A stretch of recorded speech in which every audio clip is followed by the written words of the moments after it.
So guys, welcome back to the Red and White podcast. Today I'm joined by Wearside Life. Hello. Yeah, and today we'll just be doing the normal talk about the podcast and how our teams have been going. So obviously we're both Sunderland, so be on about Sunderland. So yeah, it's not been a great week of football for us. We lost to Gillingham at the weekend, which is not amazing. So what's your thoughts on that game? I think enough's enough now. I don't know. Every week we say it's gonna this is rock bottom, but every week we just keep getting worse. And I heard a stat this week that if it's the relegation zone right now, yeah, which is really poor. Yeah, we are close to relegation zone. It's not amazing to watch, to be honest with you. As SSE till I die. Don't know if he's actually watching us or not, but as he put on one of his recent posts, I'll read it out. Give me a sec. So Phil Parkinson is the first ever manager in Sunderland AFC history to lose 6 consecutive away games in a row. Like it's awful. The first ever manager. Like, we've had dreadful managers in the past, like dreadful, like horrible managers, and yet again, a manager who we've got in probably the easiest league. I don't want to say the easiest league, because to be fair, League One football is probably harder than the Prem. I'd be honest, because it's not the amount of quality, it's the amount of fitness you need and the amount of strength a lot of players have in this league, which you have to come up against. Like if you put Messi and Ronaldo in League One, yeah, obviously they'd be scoring goals, but it wouldn't be scoring like as consistently. Did you get me? Yeah, definitely. It's definitely physical as well. That's why teams like Wickham are doing well at the moment. But Akinfenwa, who's just massive. Yeah, to be fair, it's a horrible time to support Sunderland. It's not amazing, to be fair. It is. I was speaking to my dad about it. He remembers, obviously I don't really remember it that well, but that 15-point season. Oh, in the Prem. It shows right now, if our away record's worse than that shows how poor we really are. Yeah, exactly. I actually searched it up and I put it on Twitter myself, like, as everyone loves to do, a little complaint. Everyone, if you look at the last 5 years, who would you say the worst manager other than Phil Parkinson we've had? Not really sure. I'm gonna say Moyes. Moyes. I just feel like that was a shambles, and he's ruined every team. Let me just get the exact stats up, because I don't want to be saying stuff what isn't. But so, wait, I'm just scrolling down. So if you look at it, playing cream manager. Oh wait, yeah, managerial record. So if you look at it, David Moyes has had an 18.6 win percentage with Sunderland over 43 games, which is not amazing. Then, let me get Phil Parkinson's up. You wouldn't believe how bad Parkinson's is. Yeah, here he is. What is it? 12 games, 16.67%. Oh, you got to remember as well, that was against Southend, which everyone beat. Yeah. Also, a 5-0 against Tranmere. So I'll look at the teams what we've played since Parkinson came in charge. So it was after Grimsby. It was Wickham, which I was like, fair enough. Wickham, good side, hard game to come into. Then we beat Tranmere, and I was like, oh, it's going up. Lost since that. We've lost to Shrewsbury, lost to Oxford in the cup, won to Southend, and we haven't won since. We've lost to Leicester, drew to Gillingham, that was in the cup. And then we lost to Scunthorpe. We lost to Gillingham in the replay. Scunthorpe was in the cup as well. Drew to Coventry and lost to Burn and lost to Gillingham, which is honestly I know you need to be good to be in League One. Like you've got to be good to be in the National League, for God's sake, let alone League One. but the quality of players we've got is absolutely dreadful.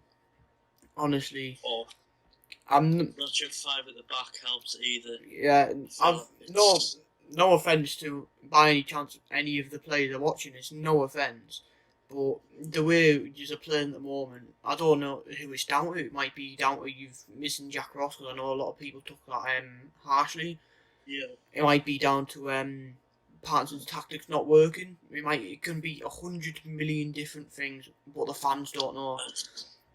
Yeah, definitely. I mean, obviously, any player listening to this is a legend, so Yeah, they don't need to. but the No thing offense is, to you lot. the thing But I is, mean, I've yeah, heard players have especially suffered. I know Aidan McGeady really liked playing under Ross, and he hasn't really been the same since. I don't think. yeah. Well, if you look at like you, Sunderland's one of them clubs where I'll be honest, you're either there or you're not. Because Yeah, I don't know how to put it. It's, especially the manager, players is a bit different because obviously you've got to create a prove it. But especially with managers, especially with Sam Allardyce, if you win like games or even drawing in the Premier League is quite good, but drawing in League One isn't. If you make a good name for yourself at Sunderland, you'll be liked. And if you get us relegated, if you get us promoted, you'll be liked either way. You won't be sacked, or we won't want you sacked. But if you've got no passion for the team, I don't know what happens behind closed doors, but it looks like no passion for the team, not playing to the team's best formation or best tactics.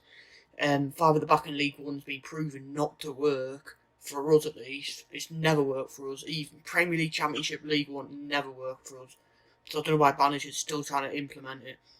But then yeah, if you look at Peter Reid, Sunderland, I would say one of Sunderland's best managers. And, yeah. I would say it's a mindset thing, to be honest with you. I yeah, think with our big crowd and our intense atmosphere, I think it's just. I think it's the way you look at it. I think yeah. maybe managers in the past have seen us as more of a negative, and so it's sort of like when we boo, then they see that as a negative. But I think Peter Reid especially understood how important the fans were.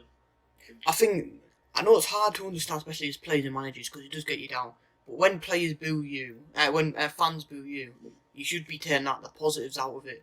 So showing that them booing you shows that you need to improve, kind of thing. So that's a positive, because then you can improve, and then you can make them more happier, which making people But it happy. shows how much they care as well. Yeah, making people happy is the best thing you can do if you think about it. Where Exactly. I think it's just whether you got the mindset of wanting to rise to the challenge, or whether you yeah, see us as an obstacle for the team. yeah, I agree. Especially with Peter Reid, he never played for us. He never was in our youth. He never done anything with us. But when he came as manager, he had the right mindset. He done everything the way what us fans could dream of or wanted. And look at him. He's one of the best managers we've had. Like if you think And about it, and he loved the club, and we loved him as well. exactly. Especially like players like Borley and Quinn and Phillips. Like they before they came to Sunderland, as in either like manager or no Borley's player. All three of them have been players. So as they came to play, they didn't know much about us, but they had all three of them had passion. Borley had passion to be successful in his career. That happened throughout his career, to be honest. Then and he had that passion to do it, and he got it. Let's be honest, because he came to Sunderland and he made a name for himself.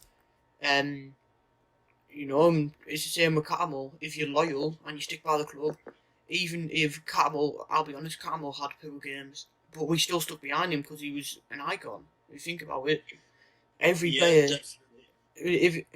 If the thing is, either if you put it on paper, if there was one game where let's just randomly say Rodwell started and Cattermole started.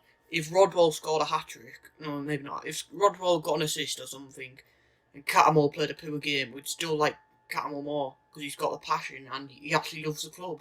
He loves the club. Where Exactly. I Rodwell, feel like when Rodwell, I so don't know if he loved the club or not, but he did. It didn't look apparent if you look at it like that. yeah, I agree. I think I've heard Method make comments, call us parasites, call us all stupid.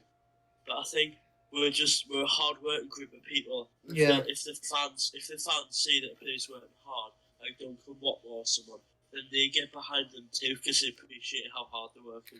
Yeah, well, that's very important. The thing is with Meffin and Donald, I don't know how much Joanne's got to do with Sunderland anymore. I think he's only a shareholder at this rate. Cause he's come back into the country after his election, so he's going to be taking up a bigger role in the club. Oh, that's good.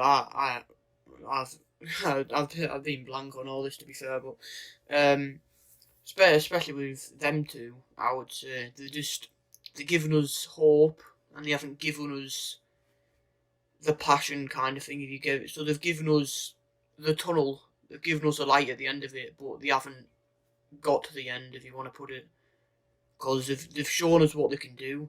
They've shown us what they have done, but they haven't shown us. They've shown us off the pitch what to do, but on the pitch, I know they're not managers, I know they're not this and that, but at the end of the day, the football owners, regardless if you're a businessman or what, you want the best person for the best job, even if it's going to cost you a bit of money. Look at Pep Guardiola, best ever manager, I would say, in the world. Look at Klopp. Even if this is a business, then they still want you to do well. They still want to pick the right guy. Well, look, even if you look at managers like Klopp, they're not going for cheap. He went from he got picked up by obviously after he left Dortmund, or after his time at Dortmund, he got picked up as Liverpool manager, like a pre-deal almost. You think about it, it's like, even though the managers will cost £10 million per year, you're gonna make, especially for a club like Liverpool, you're gonna make that money back easy. Let's be honest. £10 million a player. That's a bench player you've sold. That's £10 million for his wage. And look at what Klopp's done. He won the Champions League. He's probably going to win the league this season. He's bound to win a cup, like a League Cup or a FA Cup. Definitely. I feel like a manager's so important as well, and then have the identity of the club and the ethos of the club. And the team. If you look, the manager believes in the team. And when it works, it works. Like we mentioned with Peter Reid, and even more recently with Sam Allardyce. But when the manager isn't giving it at all, and the manager's ethos isn't there, then the team just falls apart. Like we've seen recently. The thing is, I was actually watching a video there. It was about the Everton manager. He got sacked, and now the assistant manager's in. It was on about how the players get closer to the assistant manager, because it was something like because they get scared of the manager or whatever. I was like, yeah, fair enough, but if you don't know your manager and then eventually get sacked, what if you're closer to your assistant manager than you are your manager? Well, this is just in general in any club. What's going to get you anywhere? Look at Sir Alex Ferguson. He was probably closest. He was best manager in football. Football's ever best manager in sport, and he won Champions League every other year. Won the Premier League every year. He won FA Cup every year or so. Whatever, he won the Carabao Cup, it was probably the Carling Cup or whatever it's called, every year. It's shown. It's shown if you have passion in your team, even if you set your players out to play 100% and you lose, if you have the passion to say, lads, you've put all you can, unlucky, that's good, and then you improve from that. But at the moment, Sunderland's not getting improvement. I'll tell you that right now. We are not getting improvement anywhere on the pitch, and even off the pitch. Off the pitch, especially what happened last week, we were about administration. I don't think that's going to happen, but thankfully. But I don't know. It's just I don't know. There's just something missing in Sunderland, if you want to put it, because we are honestly dreadful from the top to the bottom. I genuinely think it's a role model that we're missing. I think when we've been successful, we've always had big characters who've always done their job. But right now, we don't really have any big characters anymore who are willing to stand up and talk in the dressing room. Yeah. That's the thing, though. We need, like, even if it's players or managers or even coaches, doesn't even matter. Even if it's an owner, look at Leighton Orient's owner. Leighton Orient were minutes away from, probably I'd say probably minutes away from dying within the league if you think about it, because they went down from the Championship all the way to the National League. Now look at them, they've got an American owner, I'm sure it's Leighton Orient. They've got an American owner who's passionate, even though he doesn't go to the games. He watches from America. He stays up till 1 o'clock in the morning or whatever time it is in America. He does. He watches that, and every time like a goal goes in, he'll celebrate like he's actually in the crowd. And every time he's there, he celebrates like mad. I'm like even though he might be the worst. I don't know. I'm not a Leighton Orient fan, so I couldn't tell you. But even if he was the worst ever businessman in the world, if he had passion, I would take him at Sunderland. I'll be honest. If you think about it, if he's the worst ever businessman, he'll just get someone to be with him. Let's be honest. Like, Yeah, definitely. I just think we've lost. I think we've lost all passion. I thought Sunderland were better than this. I'm not gonna lie, and this is coming from a Sunderland fan. Like, Yeah, it's nothing. I agree. I think passion should be at the heart of the club. It's Yeah, just not there anymore. it's always been. Club that It's, were built on passion. it's always been. It's always been a passionate club. It's just that passion's not being used to the right extent at the moment. I'd probably put it as, because the way Yeah. I don't blame it on the fans 100%. Do not blame it on the fans. I blame it on everyone, backroom staff. No, I'm not backroom staff, because you've got physios. You can't blame physios. Let's be honest. You can't. Maybe coaches a bit, but the coach is only getting told what to do by the manager and assistant manager, so you can't blame them really. Assistant manager's just a backup to the manager, and the manager's the main person. So you can't. The only person realistically you can blame is one, the players, and two, the manager. But think about it. I don't know. Just too many players. I just don't think performing this season, which I just don't agree with. And there's so many players which don't have the opportunity to perform. If you get me, look at Watmore. I know he's got his problems with injuries and all that, and obviously you don't want to overdo him because he might get injured. But on his day, he's an amazing player. If he didn't, I've already said, if he didn't get injured but just injured in general, he would be Premier League quality. I'm not kidding. I'm kidding you not. He would be.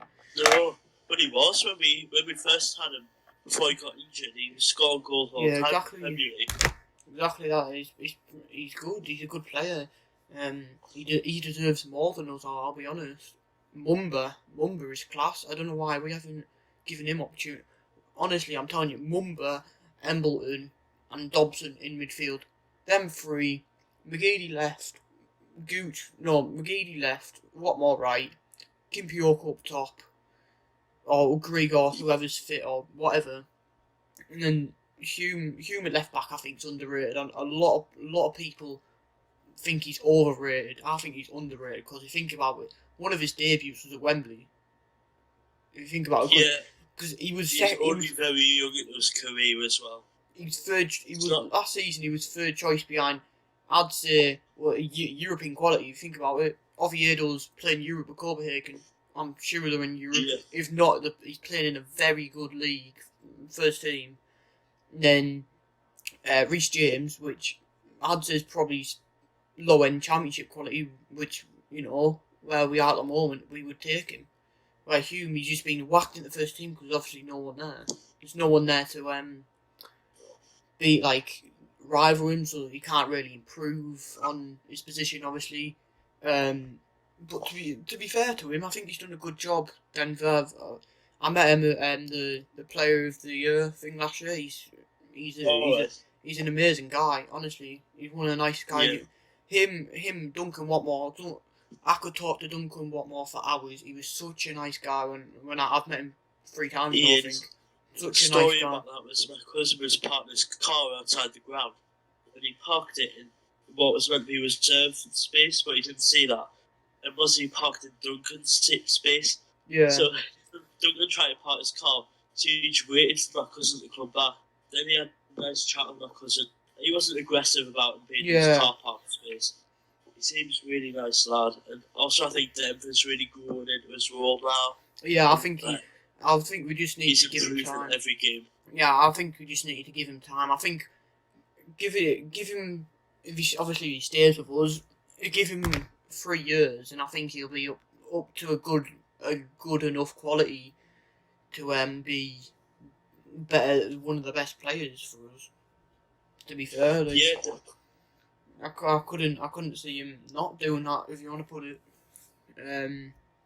But yeah, I just think at the moment we've got a lot of bright players, a lot of um, good players, but we're just not getting the best out of them. If you yeah, like, definitely. I mean, we're famous for our youth system. We've got an amazing youth yeah, system. I just don't think we're not making the most of it at the moment. yeah, especially with our under 18s. I think under 23s are as well. I don't know if that's right or not. I forgot now. Actually, I'll check. I think it's Premier League 2, which is right. Sunderland under 23s. It might be under 21s. I don't know. It's one of them. It's under 23s a thing. Yeah, Sunderland. Yeah, Sunderland. So the 12th, and there's 12 teams in that league. Minus 26 goal difference. Our under 16s are bottom of their league. Our under 23s are bottom of their league, and that's all I know up to there. Honestly, our youth system is just falling apart at the moment. Which obviously we're not Premier League quality anymore. We're not a Premier League club anymore. So obviously we're not expecting to get Premier League youngsters. But still, we're expecting a bit more than this. Yeah, definitely. But we're going to spend a moment to talk about the Mags at the moment. Or is that too depressing? Well, they've just given out 10,000 free season tickets, haven't they? So yeah, apparently that's something to laugh at them about. But I mean, I was talking to a Mag today, and they're 2 points off fifth.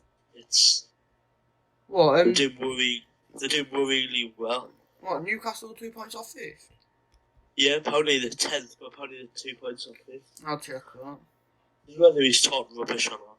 Yeah, I'll check. Just give me a sec. Newcastle. No, they actually are 2 points off fifth. Are they? Yeah, they actually are. But goal difference. They're on -6, and the team in fifth have got 6, which is obviously Man United. What? Oh, it's crazy. Yeah, how well they're doing it. It's. I don't want to say as we're doing bad, Newcastle are doing good, because I don't know. It's just They've hard. got a high place in the Premier League, and we're doing. Yeah, I wouldn't say that they're doing amazing. I just think they do, especially against maybe not top 2. I'd say if you put Man City in top 2, so Liverpool, Man City, because obviously Leicester are not a world class side. No offense, they're a very good side. They're on the verge of being a world class, but they haven't got the players what Man City do. I would say. Yeah, agreed. But if you put them two in the top 2, I'd say probably 3rd to 7th. Newcastle are doing amazing against. I'm not gonna lie, they are. Against Sheffield United, they won them 2-0. That is for the form Sheffield United are on. That is a good 3 points for them. But Bruce is doing really well at the moment. Yeah, Bruce's Brexit Army's doing good for Newcastle, isn't it? Yes. Yeah. Yeah, it's just like everything's gone wrong at the moment for us. Yeah, I know. Mags are winning, we're losing. Middlesbrough are losing some most games, so at least that's something positive to take out of it. It's about 19th, I think, in the championship. So. Yeah, they're not doing too good, to be fair. Yeah, 19th in the championship. Derby next. Yeah, they play against Nottingham Forest tonight. I reckon a 2 or 3-0 win for Forest, like. Yeah, they got beat 4-0 off Leeds on Saturday as well, I think. Last week. What, Middlesbrough? Yeah. Oh, I'll check. Yeah, 4-0 on the 30th, so last week-ish. That's Tuesday. Yeah, it would have been a Tuesday. No, it was Saturday, so it would have been 2 weeks ago. Yeah, it would have been. Right. It would have been 2 weeks ago then. Wow. Yeah. It's hard. I feel a bit powerless at the as well. Yeah, that's the So we thing. can't really do anything about it. Yeah, that's the thing though. The football especially is very, very unpredictable. Because next year we might be in League One, or next year we might be in the Championship, or next year we might be Probably League One. mid-table.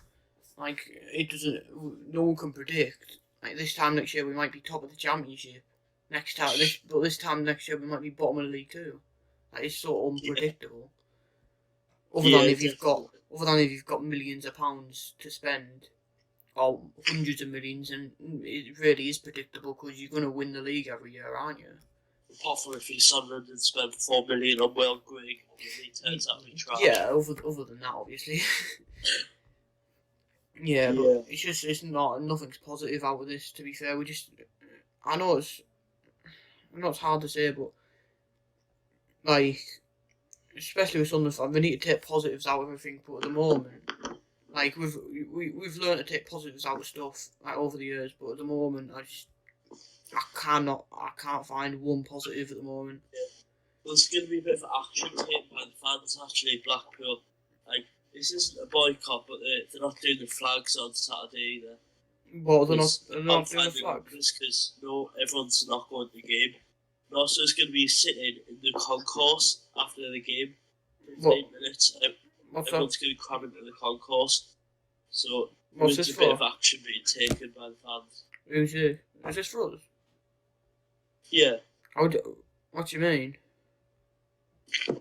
Well, apparently, I've seen a few times after the game, everyone's going to go cram into the concourse and do a sit-in after the game. Yeah, but you can't get up to the concourse. Oh, no, sorry, I meant like the middle bit, like, you know, a bit underneath the stadium, like... Oh, where the bars are. Oh, yeah, I thought you were about the Premier concourse, you know, the stand. No. Yeah, the concourse, I know what you're about. Yeah, and also, there's no flags, but that's... Because I help out with the flags, but that's due to personnel issues. Because people are losing heart and not wanting to go anymore. Yeah, I held up a flag against Coventry. I don't sit in the south stand, but I went to sit with my mate like an hour before the game or something. I started waving and I'm like, it's quite hard to do with the bigger ones, isn't it? It is. Yeah, I set them out before the games, and it's tiring work. Anyone who does the flags, and it's tiring going up and down the stand. The big one as well. It takes a lot of people to hold. Yeah, it must be because there's a lot of flags. Yeah, the big one that goes across the entire south stand takes about 7 or 8 people to hold. Yeah, crazy. It must have been hard in the Prem when they had the Bradley Laurie one and they had the Defoe one, didn't they? Yeah, I mean, I only joined this year, so it's not really my place. Yeah. It would have been hard work. Would have been fair play to anyone who does it. Yeah. I'm also sorry about my cold to anyone listening to this. I've been a bit ill this week. It's alright. I don't barely hear it, so it's alright. But yeah, it's just not positive to take from us. Any other red and white clubs which are doing amazing? Can't really think at the moment. Not that I know. I suppose all we do now though is really look for Saturday. Yeah, just look for Saturday. Yeah, just look for Saturday, to be fair. I can't see us getting a win against Blackpool. Won't be a step in the right direction. The thing is, I want to say if we win today on a Saturday, that it'll be, as you said, I don't know what you're going to say, but a step in the right direction. At the moment, I couldn't see many things taking us in the right direction. Just a select few, I would say. Obviously, I'm going to say the score's going to be 2-2. But I mean, a win would be great, a bit of revenge against Simon Grayson as well. No, the thing is, I couldn't see that. As much as I want to see it, I don't know if I could, to be fair. So we're Blackpool in the league, 4th. We'll probably lose, but I like being optimistic, so I'd say draw. Blackpool have won the last 2 games 3-1. Including the derby with Fleetwood. Yeah. Well, no, Maidstone was in the cup as well, which was 3-1. And then they lost 3-1 to Scunthorpe. Scunthorpe must be in a good run in League 2 then. They've beat us and Blackpool. Beating us is no feat these days, but beating Blackpool's very good. Scunthorpe are 14th in League Two and they're beating us and Blackpool. No, fairness, if you check their form, they've gone from Yeah, they were they've had good form. They played us and Blackpool. Yeah, they've had some good form at the moment, to be fair. Yeah, definitely. Yeah, it's not amazing. But yeah, have you got any questions to ask? Or? No, not really. I just think it's important that we keep going to games and support the lads. And Yeah. hopefully one day things will get better. Yeah, that's something I would say as well. Just follow the team, even though this is probably the worst. This is the worst ever time in Sunderland's history. 11th in League One's the worst we've ever been. Like it's got to be because you think about it, we've had 3 seasons in League One. The first season we won the league, which was like back in 19 something. Second season, like 70 something. Yeah. Second season was last season where we finished 5th, and this really season got promoted. Yeah, and this season we're now 11th. We could have finished 11th. Yeah, I think this is probably the longest we've been the worst for, because obviously we probably would have been like, especially after the first game, we probably went down to like 10th because everyone was winning games. We only won by like 1 goal, but like consistently, I think we're the worst we've ever been, like 11th. Which it's not amazing, honestly, mate. It's actually hard to watch us because it's not like fair enough if we were playing games and we were actually playing nice football and we were playing good football and we were winning games. Like not even winning games. Even if we were having shots on target and we were having good chances and we were building. It was obvious that we were playing for the badge and we were playing like a team. I wouldn't be fussed if we lose every game or draw every game, I'll be honest. I couldn't give a donkeys. But the thing is that we're losing games down to stupid errors, simple errors. We're losing games down to no passion, I would say. I suppose it's important that we're passionate as well. Yeah, that's the drive us forward. But the thing is with certain, I want to say certain, but most fans, to be fair, we can't find passion from this.